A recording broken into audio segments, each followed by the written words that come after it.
page Facebook. Beaucoup de personnes n'ont pas prêté attention à ça. Mais dans ce message-là, il dit clairement qu'il est protégé par l'armée. Qu'il est protégé par l'armée loyaliste. Mais qu'il n'est pas l'armée loyaliste, c'est pas de l'armée.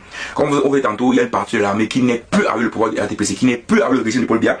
Et donc, il est possible donc que cette armée-là puisse jouer en faveur de Tiroma. Quand je vous dis qu'il y a des choses qui se passent en sourdine que vous ne pouvez même pas imaginer. Ça veut dire quoi? Qu'est-ce que Tiroma écrit? Il écrit: je demande à tous ceux qui ont été arrêtés arbitrairement, aux membres de ma famille kidnappés, tenez bon. Je ne me reposerai pas jusqu'à ce que ce régime vous donne votre victoire. Je remercie l'armée loyaliste qui a montré son patriotisme en me conduisant dans un lieu sûr et assure ma protection actuellement. Je ferai une agresse solennelle dans quelques instants. Et c'est ça qu'on a vu tout à l'heure où il a fait l'agresse solennelle. Donc, il dit que je remercie l'armée loyaliste qui a montré son patriotisme en me conduisant dans un lieu sûr et assure ma protection actuellement.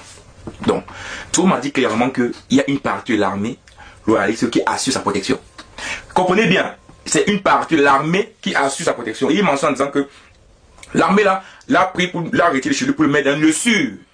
Ah, l'a mis pour le mettre dans un lieu sûr. Vous comprenez déjà? Si l'armée déjà met Issa Touma dans un lieu sûr, donc ça veut dire quoi? Ça veut dire, à la différence du peuple camerounais qui jetait les cailloux, qui jetait tout ce qu'ils voyaient, du bois, des morceaux, qui retrouvaient dans la rue chez les policiers, et que les policiers tiraient sur eux parce que le peuple n'avait rien. Et ça c'est, on dit souvent quoi, quand tu fais une bagarre avec quelqu'un qui a le couteau, toi tu n'as pas le couteau, on dit souvent quoi, c'est la lâcheté, voilà. Ça c'est la lâcheté en fait, le terme qu'on utilise au Cameroun.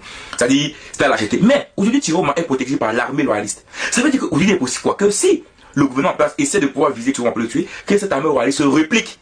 Et ça sera la réplique entre quoi? Entre les arts. Ça sera la réplique entre quoi? Entre les pom pom pom pom pom pom pom pom pom pom. Voilà, c'est la réalité. Voilà la réalité. Donc aujourd'hui clairement, Issa est sous protection de l'armée loyaliste. Donc comprenez rapidement les amis, j'ai fait une vidéo hier où même pas j'ai fait, c'était une vidéo qui est sortie hier sur Marie-Roger Billois, qui explique un peu la situation au Cameroun actuellement, qui parle des deux clans et tout ça, où j'avais dit clairement qu'il y a un clan qui sait que si le régime du Congo reste là, eux ils vont perdre. Il y a un clan qui sait que actuellement le régime du Congo est bien placé et ils sont bien placés pour remplacer pour bien. Et ils savent que si ça se passe, eux le deuxième clan ils perdront. Donc ils sont en train de travailler avec Tiroma derrière pour pouvoir évincer ce régime du pouvoir. Donc je vous dis clairement que c'est la lutte de clans continue. Et Tiroma est dans un clan pressé dans le pouvoir. Tiroma est dans un clan pressé dans le pouvoir. Il vous dit qu'il y a une partie de l'armée qui est avec lui.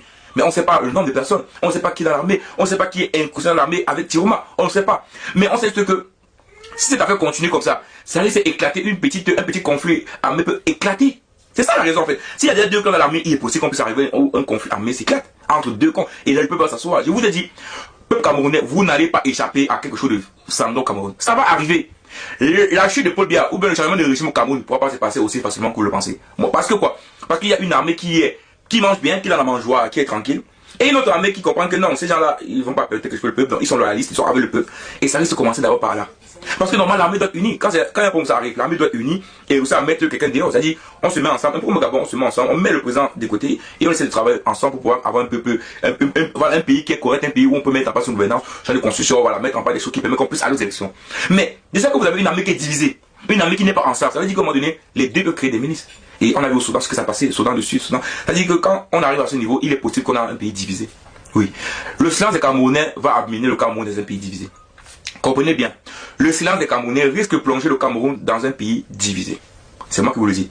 Si les Camerounais refusent de faire les villes mortes de lundi à mercredi, si les Camerounais refusent de faire le ghost town, comme les Américains disent, le ghost town, ville fantôme, le lundi à mercredi, pour contester contre cette victoire volée, moi je vous dis, votre paix pour Paya, ça va finir par partir. La paix, vous savez, la paix, c'est lorsque tout est fait de manière normale. On ne peut pas demander la paix. C'est pas moi qui le dis. C'est Rebecca qui l'a dit. Vous ne pouvez pas demander la paix alors que vous mettez le feu. Comment demander la paix alors que vous mettez le feu? C'est pas possible. C'est impossible. Donc là, clairement, pour qu'il y ait la paix au Cameroun, il est important aussi que les choses se passent normalement, qu'il n'y a pas de vol, qu'il n'y a pas de tricherie.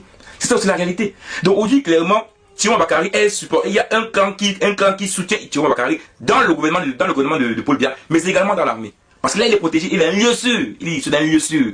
Vous imaginez ça parce que c'est certain que la population ne peut pas toujours rester le protéger. Deux ans compliqué, vraiment, c'est l'armée qui doit le protéger. Et où Dieu, il se demande comment on va le prendre.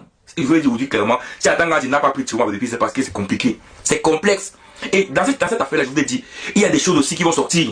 Des dossiers sortiront. Ne vous inquiétez pas. Tiroma a dit c'est la première étape. Il y a des dossiers qui vont sortir, qui vont même attaquer le gouvernement, peut-être attaquer même sur la communauté internationale, qui va faire comment donner, la communauté internationale sera obligée de se réveiller. Et voir le problème du Cameroun. Ça va arriver, ne vous inquiétez pas. Remarquez que Tiroma sait où il va. Ils ont préparé ça à longue haleine. Ils ont préparé ça depuis longtemps. Ils savent exactement comment ils vont frapper ce gouvernement-là. Ils le savent. Et cela arrivera coûte que coûte. Ne vous inquiétez pas pour ça. Donc là, Thierry Marvin nous dit qu'il est protégé par l'armée loyaliste. L'armée loyaliste qui veut l'armée.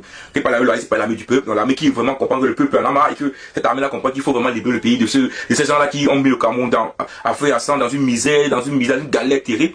Donc cette armée-là protège Thierry Bakary parce qu'il comprend que Thierry actuellement est la personne qui peut lever quand même, parce que lui, c'est le nouveau leader. Maurice Kamto peut parler difficilement parce que Maurice Kamto lui n'a pas été candidat. Donc bien que Maurice Kamto, on va depuis il n'est pas beaucoup, il n'a pas été candidat. Aujourd'hui le nouveau leader, celui qui porte c'est qui? C'est Thierry Bakary. D'ailleurs, si Kamto portait ça, ils allaient dire les Bamileke. Mais aujourd'hui il ne peut plus dire ça parce que Kamto n'est plus là. Donc maintenant ils vont dire les nordistes. Du coup on voit comment les Bruno Bidian sur des vidéos des nordistes se moquent des nordistes, tout ça. Voilà, c'est normal parce que maintenant ils vont s'attaquer au nom maintenant. Mais je vous l'ai dit, ça va être compliqué. Et j'ai dit Baïdek a dit ça dans une vidéo, ça va venir de partout. C'est parce qu'ils sont préparés à quelque chose. Moi je vous l'ai dit, ils sont préparés à quelque chose. Si Baïdek le parlait, c'est pas pour rien. Les amis, si on m'a demandé ville monte de lundi 3 au mercredi 5. Gostao, ville fantôme. Comment on dit ville fantôme? Ville fantôme, ça veut dire qu'il n'y a personne dehors. Ça veut dire que tout a arrêté. Donc ça veut dire que vous avez le week-end pour préparer préparer vos nourritures, aller faire vos commerces, aller faire vos courses, tout préparer, tout, pour que lundi à mercredi, Gostao, après, les Camerounais travaillent trop. Ça fait aussi de reposer un peu. Supposez que c'est 3 jours de repos. Vous reposez, vous dormez, vous voyez la télé, vous mangez un peu, vous profitez de vos familles. Parce que les Camerounais aussi, il ne faut pas se mentir. Les Camerounais ne profitent pas de leur famille, ni de leurs enfants. Alors restez chez vous. Voilà, belle vie, vous faites vos courses, tranquille, voilà, et lundi à mercredi, pas de travail, vie fantôme. Et c'est important que le peuple respecte ça parce que vous savez, c'est des choses comme ça qui font ce qu'à un moment donné, on détruit une dictature, que la communauté internationale parle. Parce qu'on voit bien que ça ne va pas, on voit bien que c'est compliqué, le peuple, voilà, c'est chaud, et c'est comme ça que ce régime va être plié. Et donc moi je pense que c'est important de suivre ce que Thierry m'a dit et créer vraiment de faire des villes mortes dans tout le Cameroun lundi 3 au mercredi 5. Et j'appelle à la diaspora, il faut vraiment qu'on essaie de trouver quelque chose à la diaspora pour aider nos frères au Cameroun, surtout en ce moment où ville morte, il n'y a pas de travail, on sait que c'est difficile. Voilà, c'est un combat, c'est une lutte. Il faut qu'on soit vraiment là parce que ce régime, il faut qu'on doit se débarrasser d'eux. Il faut qu'on se débarrasse d'eux, les amis. Ça, c'est pour le bien-être des Camerounais. C'est qu'on puisse rêver. Pour qu'on puisse rêver aussi d'un avenir meilleur. Nous, on est en Europe, on est quand même un peu là. On est quand même un peu bien. Mais nos frères du pays souffrent. Donc, on a besoin qu'eux aussi, eux puissent rêver d'une vie. Rêver que c'est possible de s'en sortir. C'est possible de gagner sa vie. C'est possible de construire sa vie avec ce qu'on gagne. Les amis, les Camerounais veulent rêver. Et il faut que ce rêve-là se réalise en 2025. Donc, les amis seront prêts, battons-nous et on va arriver au bout. On y arrivera au bout. Ciao. Nous devons être radicaux avec le pouvoir des biens. Je suis Abba Lyono. Je suis Anissé Kane. Et je suis tous les Camerounais qui sont tombés dans les rues à cause de Bia. Le mot d'ordre a été donné. Du 3 au 5, chacun reste chez lui. Celui ou celle qui sort, qui brigue ça, mettez le feu sur le bien. On ne peut pas sacrifier la vie de 30 millions de Camerounais pour 100 personnes qui tiennent le pouvoir. Le 12 octobre, le soir des urnes a tranché. Les Camerounais ont choisi un candidat. Bia doit partir et laisser les Camerounais vivre leur vie heureuse. Si un policier tente de se mettre sur la route des Camerounais, vous avez la possibilité d'avoir là. Vous avez la possibilité d'avoir le bambou ou quoi que ce soit. Utilisez ça contre eux. Je remercie ici tous les policiers républicains qui sont en train de garder le président Thierry Bakary actuellement. Nous sommes à la croisée des chemins. On ne peut pas passer le temps à torturer les Camerounais. Nos frères sont morts depuis des années. À cause de ces personnes qui veulent s'accrocher au pouvoir. Les Camerounais souffrent, nos familles souffrent. Ce n'est pas important ici de répéter tout ce que les Camerounais ont traversé depuis 43 ans. Mais là, il est décidé de prendre la décision de dégager tous ceux et celles qui vont se mettre sur notre chemin. Quelles que soient les circonstances qui vont se passer, si Pierre ne veut pas reconnaître le sort des urnes du 12 octobre, les Camerounais auront d'autres choix. Et moi, le premier, si je suis contacté, de mettre tous ces gens hors état de nuire pour la République de Cameroun. La police, l'armée, le pays, vous devez être républicain. Et vous n'allez pas sacrifier la vie de 30 millions de Camerounais pour une poignée de gens. Sachez qu'au moment venu, chacun va travailler pour manger et chacun répondra de ses actes. Écoutez très bien. Dans les prochains jours, que le drapeau de l'invasionienne République soit planté et nous reconnaîtrons cette République-là au même moment où notre drapeau est planté dans le nord. C'est ça que nous attendons tous. Are you understand? J'ai un seul mot à ajouter. J'ai un seul mot à ajouter pour nous, le peuple du changement. Nous n'avons pas encore commencé. Et quand nous allons commencer, le mot clé, souvenez-vous de nous. Car c'est que le peuple du changement est prêt à sacrifier. Bien. Et sa clip de retour, vous n'avez pas l'idée. Je dis que vous n'avez pas l'idée de ce que le peuple du changement est prêt à sacrifier, est prêt à donner pour que justice soit faite. Vous n'avez pas l'idée. Donc, ce que nous allons vous dire, ce que nous allons vous laisser comme message, c'est souvenez-vous de nous. Parce qu'on sait que devant là, les choses vont tourner au vinaigre. Et il faut ça. Qui veut la paix peut pas la guerre. C'est ça. Breaking news. Tu vois, j'ai dit que tout ci, ça va de toi. Lisons ensemble. Je demande à tous ceux qui ont été arrêtés arbitrairement, aux membres de ma famille kidnappée, tenez bon. Je ne me reposerai pas jusqu'à ce que ce régime vous donne votre victoire. Je remercie l'armée loyaliste qui a montré son patriotisme. Je remercie l'armée loyaliste qui a montré son patriotisme en me conduisant dans un lieu sûr et assure ma protection actuellement. Je ferai une adresse solennelle dans quelques instants. Je vous ai dit dans une analyse, quand j'ai dit le président Chiroma doit prêter serment, vous m'avez pris pour un rigolo. Je vous avais dit ici que Biya est tombé. Il est tombé sur la mauvaise personne. Je vous avais dit que le sang des Camerounais va reposer sur ce monsieur. C'est fini pour le régime de Biya. L'armée, je vous avais dit ici, allez regarder pour ceux qui n'ont pas regardé la vidéo, que beaucoup de militaires m'appellent pour me dire que petit frère, la taillade, nous sommes fatigués. Vous avez vu ce qui s'est passé. Aujourd'hui, l'armée est du côté de Issa Chiroma Bakary. Mon frère, si tu as des bagages au Cameroun, le conseil que tu donnes, c'est porter ça. Si tu peux d'abord même au Gabon, que pas te réfugie-toi. Ce qui va se passer au Cameroun là, ça sent très très mal. Biya va partir en 2025 si on monte, on descend. C'est moi Lionel qui vous dit. Download the Bitpanda app.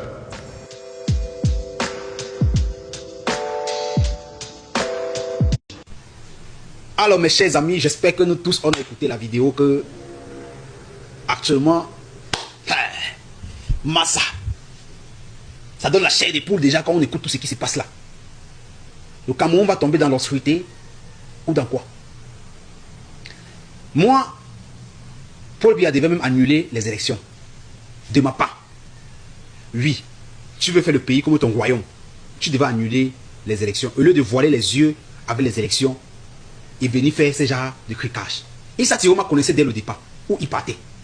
Issa Chiroma connaissait où il partait. Il a servi le gouvernement camerounais. Il connaît la manipulation qu'il a dans le gouvernement camerounais. Bien même. Il connaît de qui il peut toucher pour qu'il soit avec lui. Donc mes chers amis, l'aspect est grave. La balle est dans le camp des plus forts actuellement. La balle est dans le camp les plus forts. Et le plus fort c'est qui? C'est le peuple. Qu'on ne vous mente pas, le plus fort c'est le peuple. Si le peuple se lève, ne stoppe pas jusqu'à la gare, les choses vont revenir à normal. Les policiers qui tirent sur les civils, qui ne sont pas armés, il y a les ripostats qu'on appelle les militaires. Les militaires doivent protéger le peuple. Les policiers doivent protéger le peuple. Donc mes chers amis, actuellement l'aspect vers le côté du Cameroun, ça chamboule, ça bavate, ça s'étire. Ça s'étire. Donc on doit passer seulement le temps à faire des prières pour que ça touche le cœur de ceux qui neutralisent le pouvoir de laisser tous ces jouets sur la carte. Actuellement, vous ne connaissez pas l'ampleur. Mais l'ampleur, quand ça commence, on ne connaît pas quand est-ce que ça va finir. On ne connaît pas quand est-ce que ça va finir. Mais quand est-ce que ça commence, on joue. On prend comme c'est les blagues. Mais quand est-ce que ça va finir? Vous avez vu vers le côté de Bamenda. Qui revendiquait vers le côté de Bamenda? C'était les étudiants. Les étudiants qui revendiquaient vers le côté de Bamenda. Aujourd'hui, c'est devenu quoi? Nous tous ici, on a vu. Donc, mes chers amis, j'espère que vous avez écouté toute la vidéo comme moi. Et j'espère que vous allez prendre en considération de ce qui est sorti dans la bouche des partisans, de ceux qui veulent le changement parce qu'ils sont en Occident. Ils voient comment les infrastructures sont en train d'émerger dans tous les pays. Chez nous, au Cameroun, il n'y en a pas. Des gens vont sortir ici en nous proclamant que non, Paul Biya a coupé l'accord colonial avec les Occidentaux. Un pays souverain, c'est un pays qui est libre, bien sûr. Soit un dictateur travailleur. C'est ce qu'on demande à Paul Biya, qu'il soit un dictateur travailleur. En 43 ans, s'il n'a pas pu travailler, que le pays s'émerge. Si on vous montre les images du Cameroun d'avant, qui aidait des pays, et le Cameroun d'aujourd'hui, c'est deux mondes différents. Le Cameroun aidait les pays. Aujourd'hui, le Cameroun passe réfugié dans les pays des gens. C'est terrible, hein? Et vous allez rester là en disant que c'est Paul Biya toujours, il a coupé les accords coloniaux. Il a coupé quelques accords coloniaux et que la population souffre. Kameko qu'on avait, qui voyageait, aujourd'hui on n'a plus. Beaucoup de choses, vous savez quoi, laisser quoi? Que cette personne ne vienne pas ici nous dire que Paul Biya a trop travaillé. Non, arrêtez au moins. Son temps est arrivé de libérer le pouvoir. Il n'a plus la force de le faire. Pouvoir à ceux qui peuvent gérer le pays, à ceux qui peuvent orienter, ceux qui peuvent dire à les ministres que si tu ne travailles pas, on te chasse. C'est ce qu'on veut. Ne prenez pas le pays, vous neutralisez, vous restez sur ça. Bon, c'était Didier, vos avis en commentaire, me fera plaisir. On se prend ce pour rater.